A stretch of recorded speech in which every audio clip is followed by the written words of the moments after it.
Hello everyone, I'm Dale King. I'm the managing editor of the Boca Raton Tribune, and today we have the honor of meeting with Mayor Susan Whelchel of Boca Raton and ask her a few questions that were mailed in or emailed in to our office from constituents. So, good day, Madam Mayor.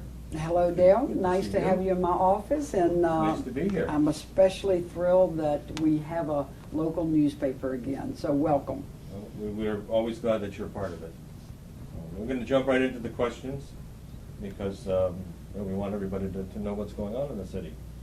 I think everyone is thinking about the BP oil spill and are wondering if it should happen to reach the shoreline of Boca or the shoreline of Palm Beach County, is the city prepared to respond? The short answer is yes. The city is definitely prepared to respond. I think that the public probably is aware that there is a hierarchy to who makes the first move first or last. BP, of course, the Coast Guard, the state, the county, and then the city sort of lines up in that order. However, we are prepared, as is Palm Beach County in general, we are prepared to do what we have to do when the time is right to do it. We're hopeful and we're prepared and we're ready to work with all of our other agencies, but if they do not respond as quickly as we think they should, then we're going to move without them. You were always a fan of the Wildflower property, and now the city has acquired it. What do you have in your bag of tricks in store if it were for the Wildflower property?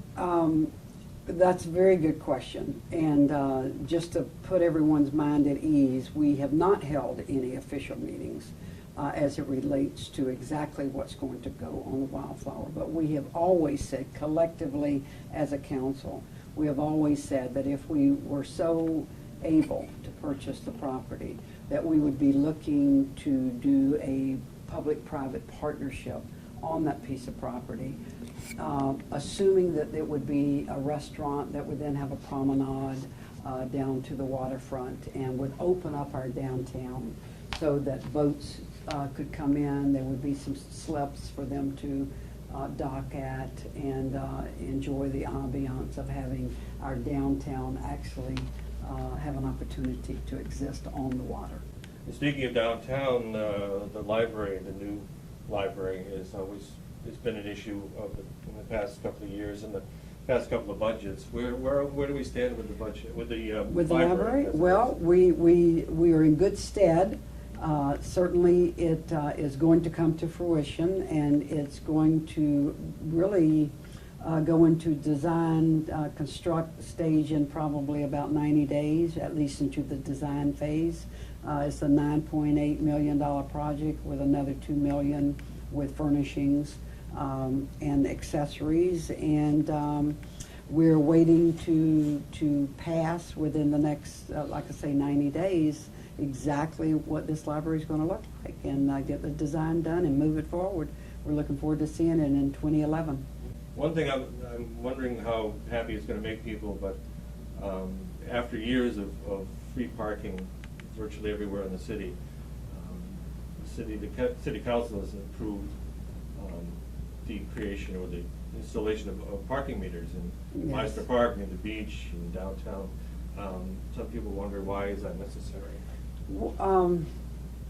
The short answer, it's a revenue source. There's no question about it. We're into some pretty tough times, and the last thing that we want to do is inflict any additional charges on anyone, but What we have very carefully constructed are parking meters in fairly premier spots in the downtown, knowing that some people are certainly willing to do that, but at the same time, we have not agreed to put any parking meters any place that there's not also free parking.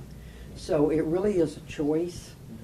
You may not have a choice to get the premier spot because there would be a parking meter, but you definitely have a choice not to have to pay for a parking meter if you don't choose to.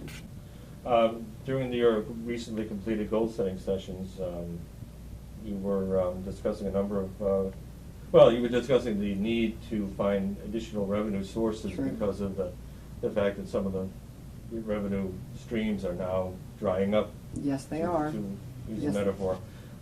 What kind of revenue enhancements are you thinking about? We're going to, when it gets down to the budget, so let me be inclusive with that statement as well, we're going to tackle it from every direction that we can. There are going to be cuts internal in the budget. We're going to try to reduce the overheads. We're going to go down we feel like we are pretty much at bare bone, but we're going to get even more bare boned. And unfortunately, it's going to inflict some pain throughout the city.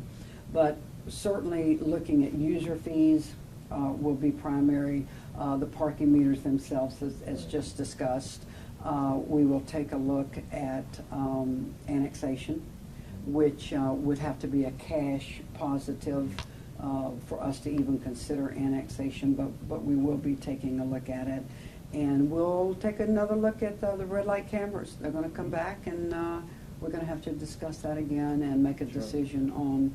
And while we have had our reports from our chief of police that they are substantial reasons that red light cameras are beneficial in terms of safety, there's no question but that they're a revenue stream as well.